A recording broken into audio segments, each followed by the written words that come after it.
Halo adik-adik, kita bertemu kembali dalam bagian ketiga dari kuliah kelarutan dan gejala distribusi.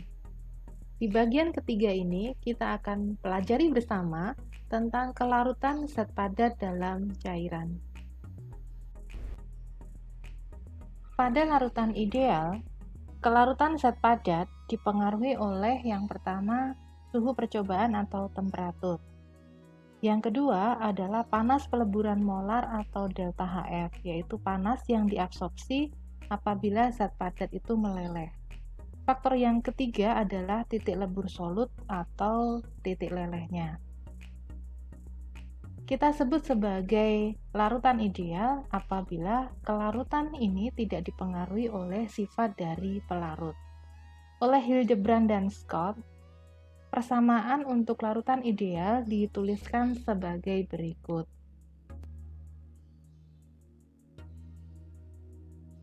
X2I, ada notasi I di sini. Ini untuk menyatakan bahwa yang kita hitung adalah kelarutan ideal dari zat padat. T0 adalah titik leleh zat larut dalam Kelvin, ya, dalam derajat mutlak. T adalah temperatur mutlak dari larutan. Lalu kita gunakan istilah X2 ini. Notasi 2 itu menyatakan fraksi mol dari zat terlarut. Jadi kita pakai notasi 2 untuk menyatakan yang kita hitung atau kita amati adalah zat terlarut. Kita pakai notasi angka 1 jika yang mau kita cermati adalah solvennya atau pelarutnya. Jadi ingat, kita pakai notasi 2 ini ketika kita mau melakukan perhitungan terhadap zat yang kita larutkan. Tentu saja persamaan ini tidak akan berlaku lagi atau kita tidak bisa menghitung lagi ketika temperatur di sini angkanya lebih besar dari T0. Berikut adalah contoh soal yang kita bisa selesaikan menggunakan persamaan ideal tadi. Berapa kelarutan ideal dari naftalen pada suhu 20 derajat Celcius jika panas peleburan molarnya 4.500 kalori per mol dan titik leleh dari naftalen adalah 80 derajat Celcius. Cara menyelesaikan persamaan ini sederhana. Kita hanya perlukan gunakan rumus ini saja dan masukkan data yang sudah diketahui. Pada larutan non-ideal, terdapat aktivitas dari zat terlarut di dalam larutan. Aktivitas zat terlarut dalam larutan ini dinyatakan sebagai konsentrasi dikalikan dengan koefisien aktivitas. Bila konsentrasi dinyatakan dalam fraksi mol, maka besarnya aktivitas zat terlarut dalam larutan itu atau kita sebut sebagai A2 sama dengan X2 dikalikan gamma 2, di mana gamma 2 adalah koefisien aktivitas rasional. Jika persamaan satu ini kita ubah dalam bentuk logaritmanya akan menjadi log dari A2 sama dengan log X2 ditambah log gamma 2. Dalam larutan ideal, aktivitas zat itu atau A2 itu sama dengan X2 dari I, X2I. Karena gamma 2 sama dengan 1, maka untuk larutan ideal, persamaan yang berlaku adalah persamaan 3 ini. Jika kita gabungkan antara persamaan 2 dan 3, kita akan peroleh persamaan 4 ini. Dalam proses pelarutan zat padat, terjadi pemindahan molekul dari zat padat untuk bisa terlarut, dan proses pemindahan molekul pada fase terlarut lalu kemudian disimpan dalam fase terlarut. Ini prosesnya terjadi dalam 3 tahap. Tahap yang pertama, terjadi pemindahan molekul dari fase solut pada suhu tertentu. Kerja yang dilakukan ini membutuhkan pemecahan ikatan antara molekul-molekul yang berdekatan. Kerja pemecahan ikatan antara dua molekul yang berdekatan adalah sebesar 2W22. Ingat, kita gunakan notasi 2 itu untuk menyatakan zat terlarut. Jadi ketika kita menyebutkan notasinya 22, itu artinya kita melihat interaksi antara molekul zat terlarut. Tetapi apabila molekul yang melepaskan diri dari zat terlarut, lalu lubang yang ditinggalkannya tertutup kembali, maka setengah dari energi yang diterima akan kembali. Penerimaan energi potensial atau kerja neto untuk proses ini adalah sebesar W22. Jadi pada tahap pertama ini, kerja yang terjadi adalah sebesar W22.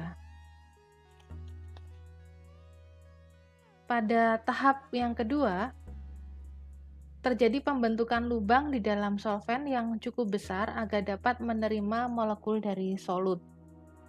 Kerja yang dilakukan untuk tahap ini adalah sebesar W11. Ingat, angka 1 untuk merujuk pada molekul solvent. Jadi usaha yang dilakukan oleh molekul-molekul solvent kita sebut sebagai W11.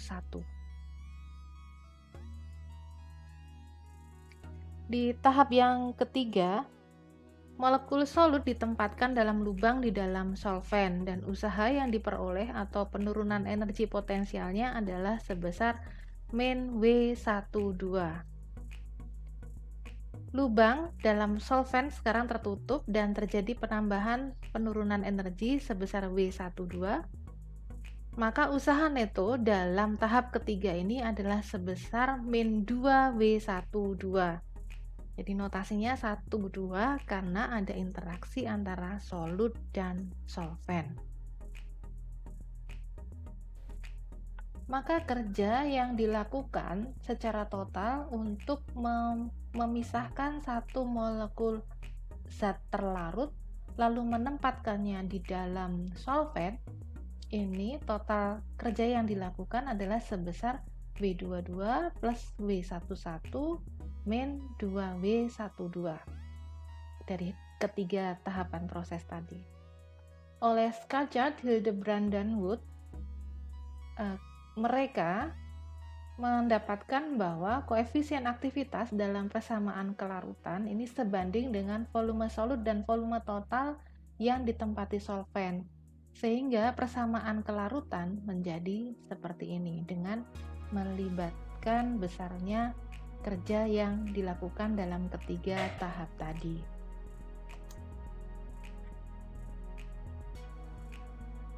Jadi V2 adalah volume molar solut, theta ini adalah fraksi volume pelarut yang dianggap 1, atau bisa dihitung dengan rumus seperti ini.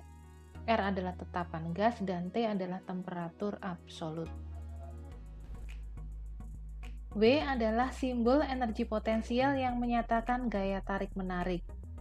Gaya tarik-menarik van der Waals itu mengikuti aturan geometri rata-rata solvent dan solut, sehingga interaksi antara molekul yang berbeda, karena molekulnya antara solut dan solvent, maka notasinya adalah 1,2. Maka interaksi antara molekul yang berbeda besarnya sama dengan akar hasil kali gaya tarik-menarik antara molekul sejenis. Atau ini rumusnya. Jika kita substitusikan persamaan ini pada persamaan 1 sebelum ini, maka kita akan peroleh persamaan 3, atau lebih diringkas lagi menjadi persamaan 4 ini. Simbol W pada persamaan 4 kira-kira sama dengan bentuk A per V kuadrat dalam persamaan van der Waals untuk gas dan cairan non-ideal, dan berlaku sebagai ukuran P solvent dan solut. P adalah tekanan dalam, ditunjukkan dengan simbol delta 1 dan delta 2. Jadi W pangkat setengah di persamaan 4 kita tuliskan sebagai delta 1 dan delta 2. delta ini nantinya akan kita sebut lebih lanjut sebagai parameter kelarutan. Parameter kelarutan itu sendiri dapat kita hitung menggunakan rumus ini. Panas penguapan atau delta HV dikurangi dengan R kali T per volume molar zat cair dipangkatkan setengah. Dengan memasukkan parameter kelarutan ke dalam rumus persamaan untuk menghitung kelarutan non-ideal, maka rumus untuk menghitung kelarutan menjadi seperti ini dengan kita gunakan parameter kelarutan. Yang perlu diingat, angka theta di sini selalu dianggap sama dengan 1. Berikut adalah salah satu contoh soal tentang kelarutan zat padat. Suatu zat X dilarutkan dalam suatu solvent, diketahui delta HV-nya sekian, delta HF-nya sekian, suhu lebur solut sekian, volume molar solutnya sekian, parameter kelarutan solventnya sama dengan 10, hitung kelarutan zat X. Jadi, kita pasang dulu rumusnya ya. Terus, dari perintah soal, kita harus mencari berapa kelarutan dari zat X. Ini kan rumusnya. Sebenarnya semua sudah diketahui kecuali parameter kelarutannya. Yang diketahui baru parameter kelarutan solvent sama dengan 10. Nah, nilai parameter kelarutan yang ini kan belum tahu. Jadi kita hitung dulu, pasang dulu rumus untuk parameter kelarutan, lalu kita hitung. Kita dapatkan 13,6. Maka kita masukkan kembali ke rumus untuk menghitung kelarutan. Kita masukkan angka 13,6 dari hasil perhitungan sebelumnya. Maka kita bisa hitung berapa harga min log X2 dan X2-nya diantilogkan, kita dapatkan berapa kelarutannya. Persamaan untuk memperkirakan kelarutan ini dirasa masih kurang memuaskan karena seringkali agak tidak tepat untuk memperkirakan kelarutan zat padat pada solvent yang sangat polar. Ini agak berbeda jauh antara hasil perhitungan dengan realitanya. Oleh karena itu, dikembangkan rumus baru untuk perhitungan yang dianggap lebih tepat. Oleh Hildebrand, persamaan untuk menghitung kelarutan diperluas atau disebut dengan Extended Hildebrand Solubility Approach agar hasilnya lebih mendekati mendekati realita hasil perhitungan kelarutan untuk zat-zat mulai dari solventnya yang sangat non-polar sampai dengan solvent yang amat sangat polar. Ini hasilnya cukup dekat antara hasil perhitungan dengan kenyataan. Persamaan ini sebenarnya adalah ini yang berasal dari persamaan sebelumnya, dan W-nya adalah W12. Hildebrand menemukan bahwa perhitungan kelarutan itu ternyata juga bisa dilakukan dengan melibatkan besarnya entropi peleburan pada titik leleh atau delta SF.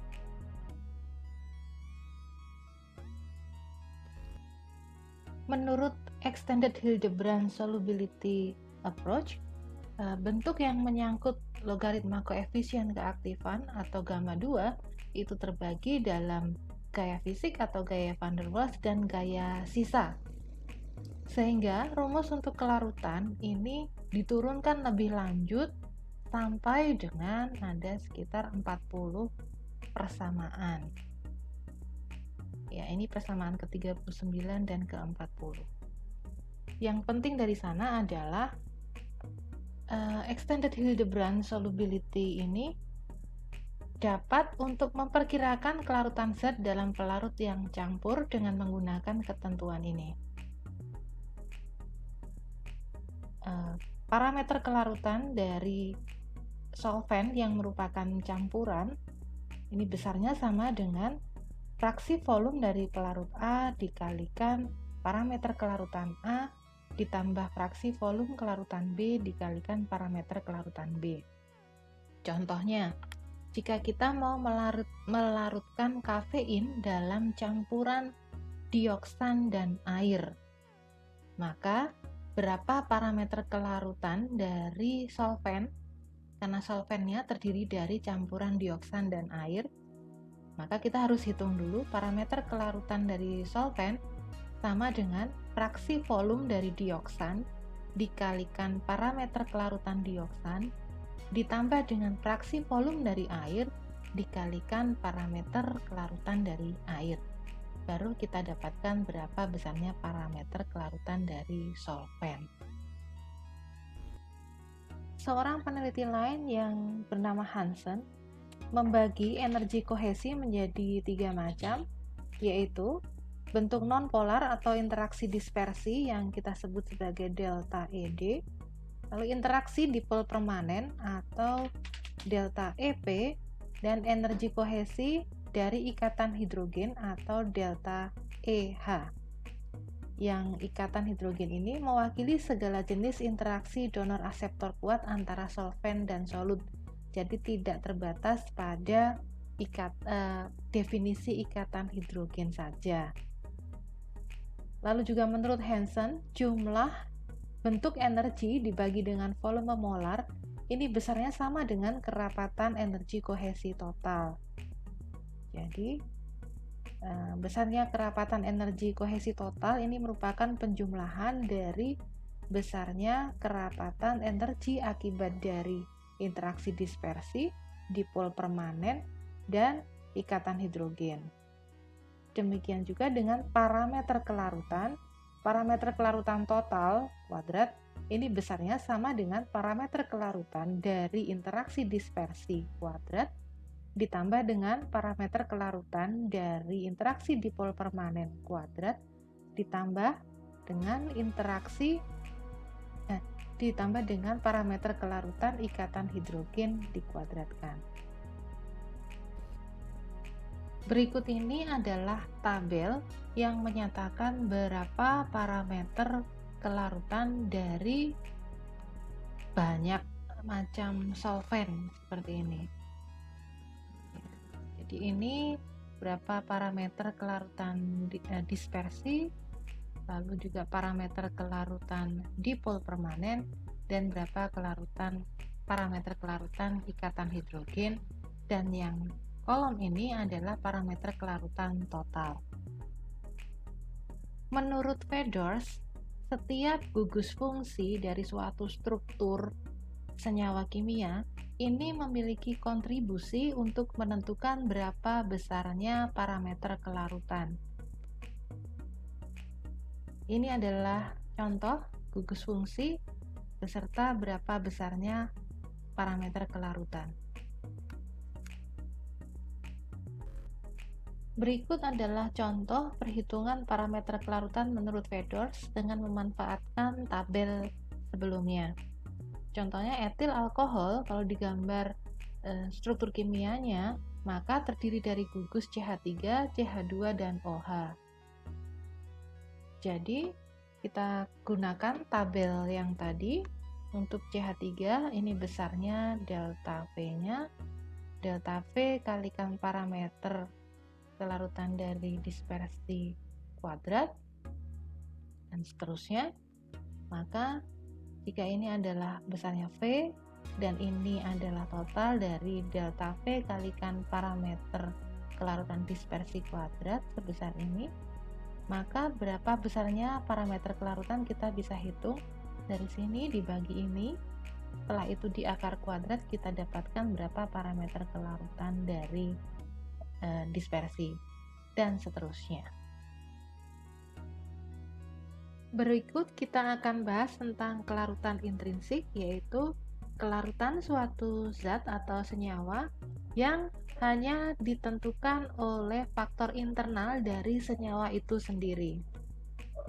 Jadi sesuai definisinya, kelarutan intrinsik adalah kelarutan zat yang tidak dipengaruhi oleh faktor-faktor luar atau hanya dipengaruhi oleh faktor internal dari molekul. Faktor luar yang sangat berpengaruh terhadap kelarutan adalah pH. pH ini sangat berperanan karena sebagian besar zat mempunyai kelarutan yang sangat terbatas dalam air, dan pH sangat berpengaruh dalam pembentukan ion. Ion ini sangat polar sehingga mudah larut di dalam air. Ini rumus pH sama dengan pKa plus log dari konsentrasi kondisi terionkan atau bentuk garam dibagi dengan konsentrasi bentuk asam. Ini kita sebut sebagai persamaan Henderson-Hasselbalch, dan tolong diingat betul, persamaan ini akan selalu kita pakai untuk menghitung banyak hal. Kelarutan adalah kelarutan zat dalam bentuk molekul, kita sebut sebagai S0.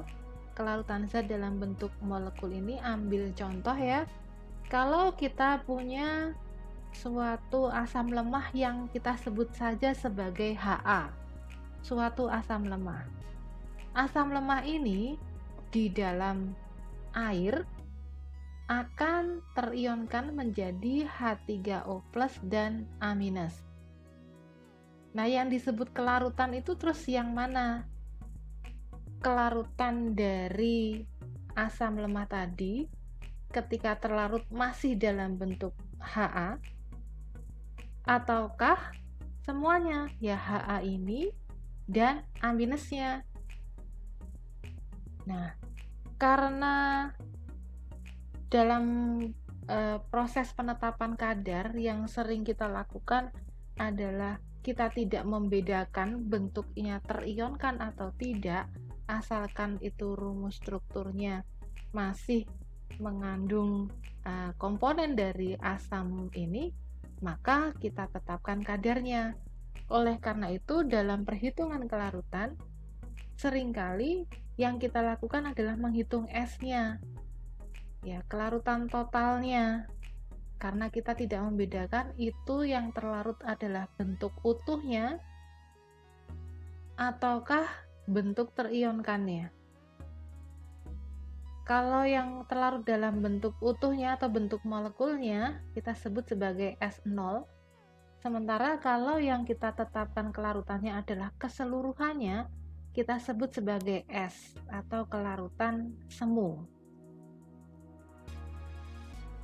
Kalau kita gunakan spektrofotometer untuk menetapkan kadar, maka yang terukur oleh spektro kita adalah kelarutan dari S0 dan A-nya.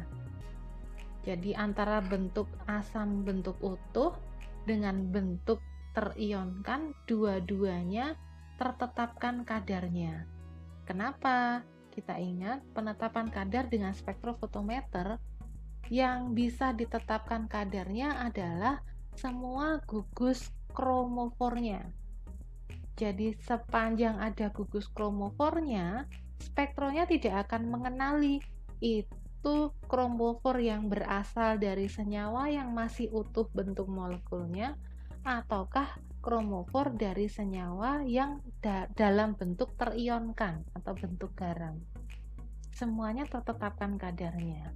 Maka hasil penetapan kadar menggunakan spektrofotometer tadi kita sebut sebagai S atau kelarutan, yang disebut dengan kelarutan semu atau kelarutan total atau apparent solubility, karena yang terukur sebagai kelarutannya adalah bentuk molekul dan juga bentuk terionkannya.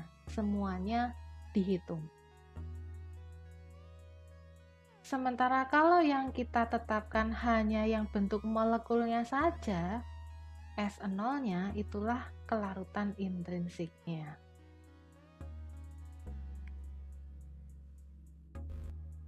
Jadi dari persamaan Henderson-Hasselbalch tadi, kita bisa tulis ulang menggunakan besarnya kelarutan semu dan kelarutan intrinsik menjadi pH sama dengan pKa plus log dari S min S0 per S0. Jika kita memiliki dua buah solven, di mana kedua solven tadi tidak saling campur, ambil contoh minyak dan air yang jelas tidak saling bercampur, Maka jika kita coba larutkan suatu zat ke dalam campuran dua macam solvent yang tidak saling campur tadi, maka zat tersebut akan terdistribusi atau didistribusikan di kedua solvent tadi.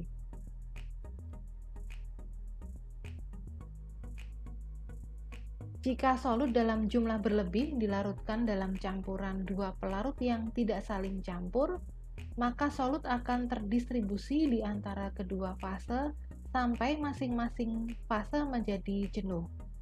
Jika solut tersebut jumlahnya tidak cukup untuk membuat larutan jenuh, maka solut akan tetap terdistribusi di antara kedua lapisan dengan perbandingan konsentrasi tertentu. Jadi misalnya kita punya minyak dan air, lalu kita coba campurkan suatu zat ke dalam campuran minyak dan air tadi, maka konsentrasi zat tersebut di dalam minyak kita sebut sebagai C1 dan konsentrasi zat tersebut dalam air kita sebut sebagai C2. C1 per C2 sama dengan K, di mana K adalah perbandingan distribusi atau koefisien distribusi atau disebut juga koefisien partisi. Berikut contohnya. Distribusi asam borat dalam air dan amil alkohol pada 25 derajat Celcius menunjukkan konsentrasi asam borat dalam air sebesar 0,01 dan 0,0510 mol per liter dan dalam amil alkohol sebesar 0,0155 mol per liter. Hitung koefisien distribusinya. Karena koefisien distribusi tadi atau K sama dengan C1 per C2, maka sebagai C1 bisa jadi airnya atau C1-nya adalah amil alkoholnya. Jadi kita punya dua versi perhitungan ini. K sama dengan konsentrasi dalam H2O per konsentrasi dalam amil alkohol, dan K dari perhitungan konsentrasi dalam alkohol dibagi dengan konsentrasi dalam H2O. Lalu mana yang betul? Dua-duanya betul. Jadi kalau kita mau menyebutkan koefisien partisi atau koefisien distribusi, maka kita harus sebutkan dengan lengkap koefisien partisi dari air dan alkohol. Maka artinya kita menghitungnya konsentrasi air yang di atas dibagi dengan konsentrasi alkohol. Tetapi jika kita menyebutnya sebagai koefisien partisi alkohol dan air, maka yang di atas adalah konsentrasi dalam alkohol, sementara yang di bawah adalah konsentrasi dalam air. Demikian kuliah kita kali ini tentang kelarutan zat padat dalam cairan. Terima kasih atas perhatiannya. Sampai jumpa di lain kesempatan.